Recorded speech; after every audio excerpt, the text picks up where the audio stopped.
Nityanandam. With all auspicious blessings of my Guru, His Holiness Paramahamsa Nityananda, I welcome all of you to this video. So in today's video, I actually wanted to share with you a very special topic, a very close to heart topic, which is how did I meet the Master? How did I meet the Avatar? Who is His Holiness Bhagavan Paramahamsa Shri Nityananda himself. And why I suddenly decided to talk about this was because Ma Nitya Swarupa Priyananda, the social media department head, she had actually recommended and suggested that I should speak about this out of the list of topics that she had given me. So I thought, why wait and to start off with this very close to heart topic, which is how did I meet the Avatar? How did that confluence happen between the macrocosm and the microcosm? So as many of you know, like if you've been watching my videos, you'd know probably a few things of how I met Swamiji and how did all of this happen. Especially with my first video of how my inner awakening experiences, but how exactly I came to know about Swamiji and how did this whole blast happen in the beginning is with I'm basically a Malaysian, born and raised in Malaysia, and it was just until I was when I was 19, I actually came here for initiation and got initiated into the Nityananda Sannyas Sampradaya, which is now I'm now in the Apurna Sannyasi of Paramahamsa Nityananda, of the Nityananda Sannyas Sampradaya. And how this all first happened was when I was the age of 13, and actually in Malaysia that is the first year of me getting into high school, and like every normal kid, since like any normal 13-year-old, books, novels, I just have a very close group of friends and family and home, and that's about it. That was what my life was as a 13-year-old, mostly revolved around books, not academic books, but rather like novels and those kinds of things. So I was like a hardcore reader, and that was like the love of my life for a long time. And there happened this day where, generally as Malaysians at that age you go for tuitions and all of those things, actually much younger. So I used to like go for tuitions like for 4 days in a week or things like that. And there was this day after picking me up from the tuition center, my mom and my Purasham dad and my siblings were in the car, and it's actually quite unusual to have all of them in the car to fetch me from tuition. It's usually either my mom or my Purasham dad, something like that. But on that day it so happened that the whole family was in the car, and I thought of course something would have happened that they came and fetched me after. So then they broke the news in the car saying that they had gone to meet this master whom they just got introduced to from my biological dad's relative side. And just really give you a little bit of background, like my Purasham parents has been looking for guru, a master in their life, especially my biological mom, and I was never like involved in that part of her life. She just was, I know she's in getting into all of these things, but it never made sense to me. I never asked anything. So that was a life that she had lived by herself, but I kind of saw it, like I saw it happening. And so when she said this, I was like, oh, okay, another guru, that's about it. And then she said that so tomorrow we'll be taking you and going, because everybody went today and everybody kind of liked it. So this place a devotee who gives healing, who's been initiated by Swamiji into healing, and he's been giving healing to, and it so happened that he just lives right behind our street, which we've been living there since my Purushan brother was born, but we never really came across this family or even Swamiji at that time. So when they told me that, I was like, okay, fine, what is there? And then the next day after my next tuition, we went to the place, just me and my mom, and it was so that was my introduction to even how different things are. It's not like a normal house party, though it seemed like a party because there was a lot of people who came for healing, and it was like an event by itself. And then I, of course, just went along with my mom to see what's going on and like just see just experience this. There was no resistance whatsoever. And so we waited, and there were like good food. And I'm being a Malaysian, food was like, okay, food is good. Okay, then okay, let's continue this. So I had my food, and then we went for the healing. So the moment it was a big house, a single lot bungalow, and the healing room exactly was like somewhere in the other side, which I never walked past. So when it came to my turn, um, my mom and me, we went, and then there was a room with a white door, and we went in, and then um, right just like across me like this is just a Swamiji's picture. And it's quite interesting I just said Swami, because I've not called Swamiji as Swami for a very long time, since Swamiji said that he is now to be addressed as Swamiji. So right across was Swamiji's picture under the banyan tree, which I'm sure many of you would have seen by now. And there was the picture and Swamiji sitting there. I just saw, I was like, I was not like, I just saw like, oh, okay, it's someone younger. I mean, of course, I was also a kid by then, but not also. I'm a kid at that time, but usually my introduction to gurus or swamis or those kinds of enlightened people are like they're old with white colored dadi. I mean, beard and big belly and those things. But here was somebody who's in the photograph is a very young person, like to what I imagined or what I've seen. And and then I went, and then they told, okay, close your eyes. My mom was there next to me and said, close your eyes. Now remember who's the whomever that I regard as the highest energy. There was no like you remember Swamiji, nothing. So I just did, and then they did whatever healing that they were doing, and then um, I was just like waiting, waiting till it's over. Like it didn't make any sense to me naturally, like because I was just like just going to witness what's going on.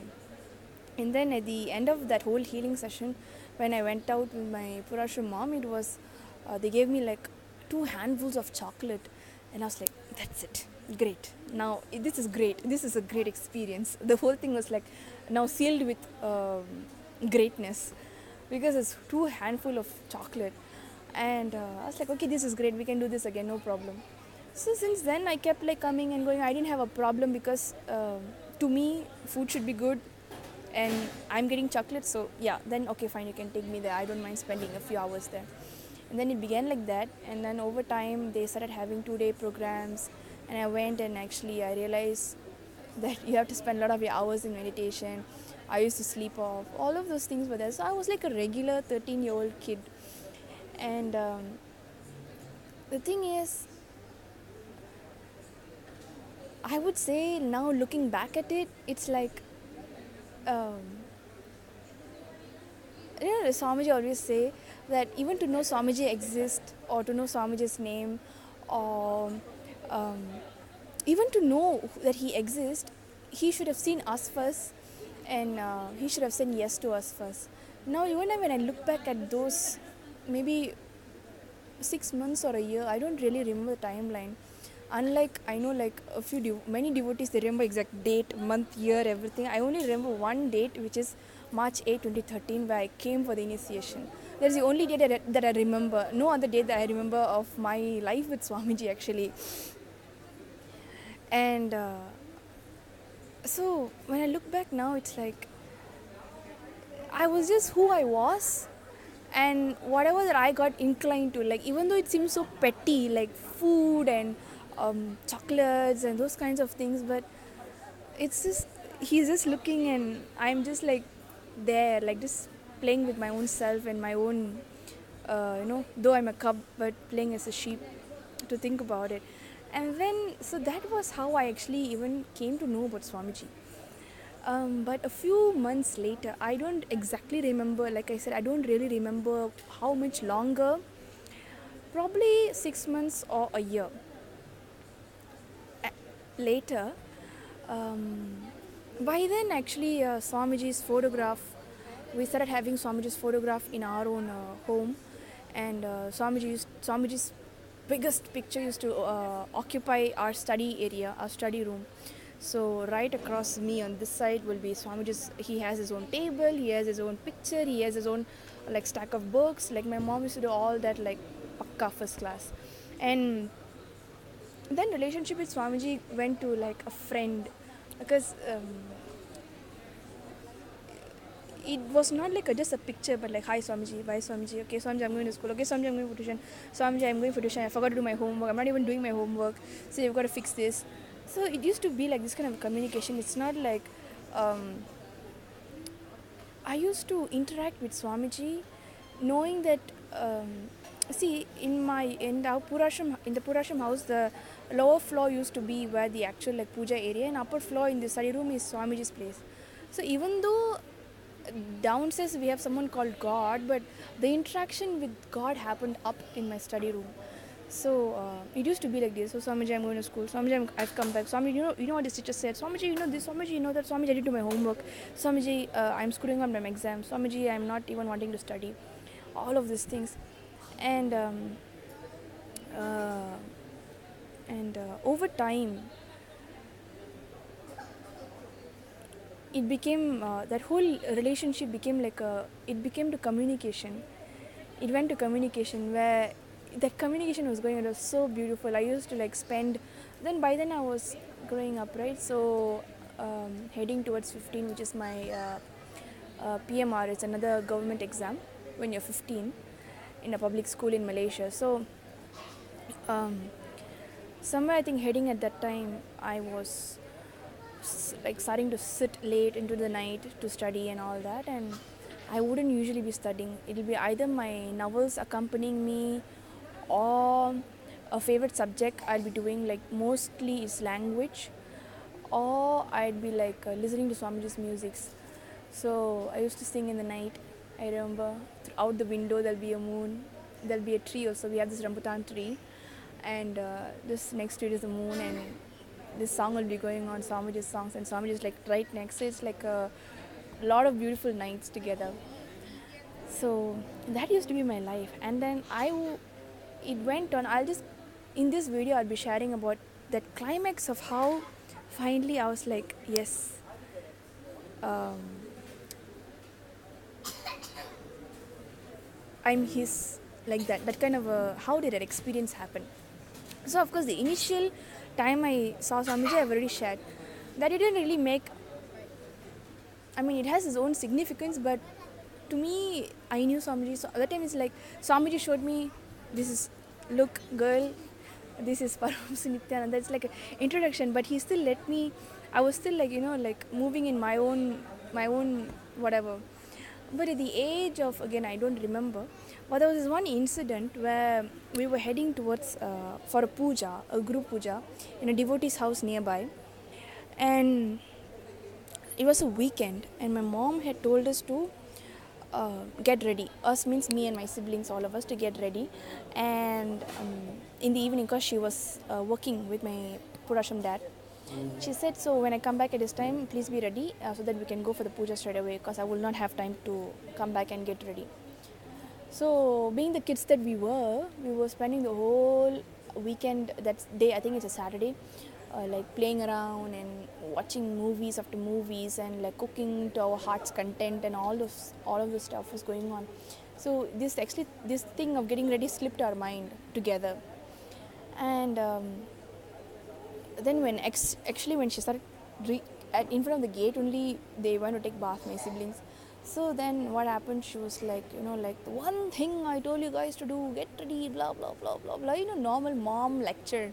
It was like a regular mom lecture. Even until now I will not understand how my world broke apart with a regular mom lecture. I mean, my mom is not like some, oh, you're feeling bad, come let me talk to you, something like that. She's like a hardcore, like an Indian mom. And she just gave her normal, regular mom lecture. And I was like, I just listened to the whole thing, and my world just collapsed after that.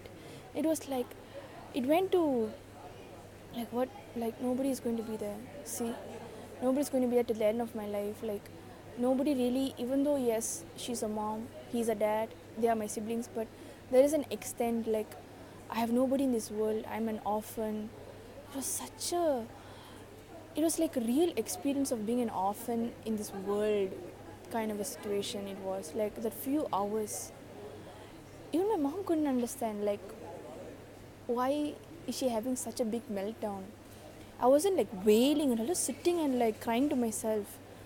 Even I couldn't understand until now how it could happen from a small, like a regular mom lecture. And I was like, but this was going on in me, like, it's not going to be anybody. Nobody really cares. Like, look, just a small thing, and such a big issue it became. Like, suddenly I'm just thrown out of the window, and all of those things was going on. It was going on. I took bath in the tears. I got ready in the tears. I left the house in the tears. My mom was driving the car. I was going in the journey with my tears. It was fully like full blown orphan mode. And um,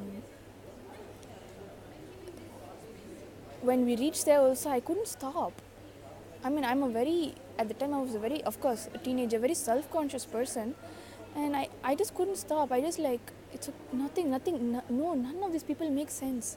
Nobody's going to be there with me. Then I'm crying now because I'm all alone. I've discovered that I'm all alone. What is the point of even like stopping to cry and all of these things? They are not going to be there tomorrow. All of these things, I was just continuing to cry. The puja was going on. Puja started. I was sitting in the corner of the hall and I was crying. Actually, the house, the devotees' house, and their kids now have taken brahmacharyam and they are living here. And even they know, like, even if I tell them, like, do you remember I came to your house that day and I cried like full out? Like, yeah, even actually yesterday I shared this in a live video. And when I told her, I was like, do you remember the day when I came once and I was like fully crying? She's like, oh, that is the day. So everybody remembers that day because I like cried my life out. And I was crying, like, I was like, this is alone. I'm like, I'm an orphan. Nobody's going to be there. Nobody will be there. Even for a small thing, I can be thrown out of the window. Nothing is true. All of those things was happening now. And then when I was sitting in the puja, at the Arati time, when they were doing Arati, they were doing Guru Puja, means puja to Swamiji's that Padaka. And at those times, that was our only way of connecting to Swamiji. Now, of course, there's a lot of methods, but that time it was only puja, Guru Puja. So at the time of Arati, I suddenly like started looking at Swamiji. I was like, I was starting to cry to him itself, like, see, this is what happening and all of these things. At the time of Arati, I started asking him, like, so, will you be there? At least you should be there. All of these people are like this. Life is like this. I realized nobody is there and all that. I'm an orphan. I'm alone and all of those things. At the time of Arati, I started asking Swamiji, like, will you be there? Are you the one who's going to be there with me throughout, no matter what, and all of that? And I was still, crying. Tears are just coming. And then after the Arati, they had healing. They started doing healing. And these children who's now in Gurukul, now part of Swamiji, they're not in Gurukul, I'm sorry, it's not Gurukul. They were in Gurukul for some time, then they left. But now they are in the campus as brahmacharinis.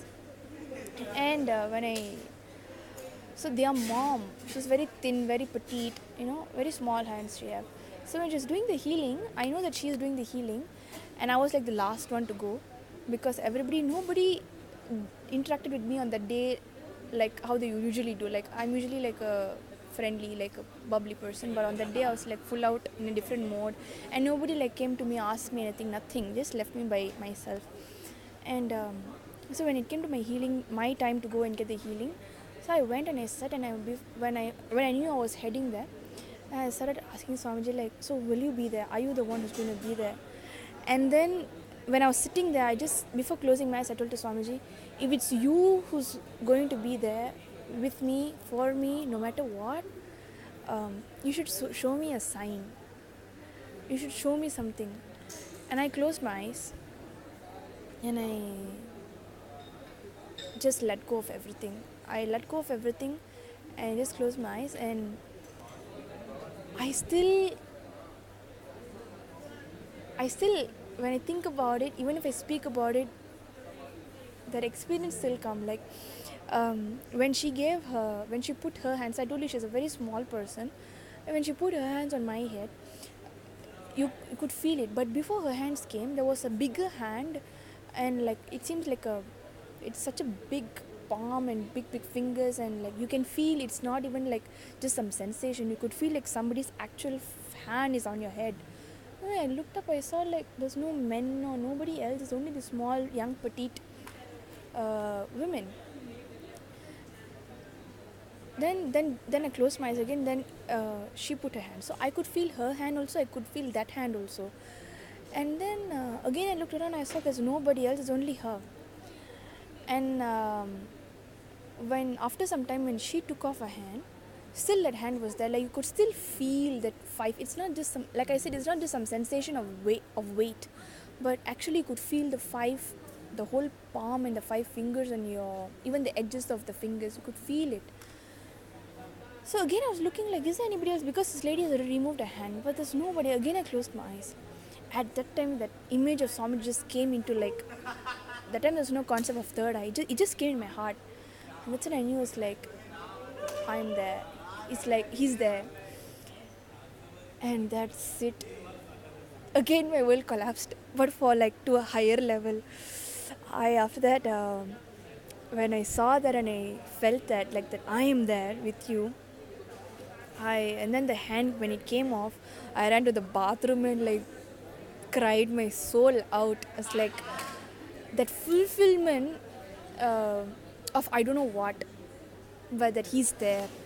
So if you ask me how did I get connected to Swamiji, it is this experience that I would first say actually. Though chronically it is that first healing house wherever it was, but the first experience was in this place. So and ever since then I could see it. He's like life has been moving on as he's always there. He's the only one who's there. So it's been over 20 minutes, so I would actually stop here. And thank you so much for watching this video.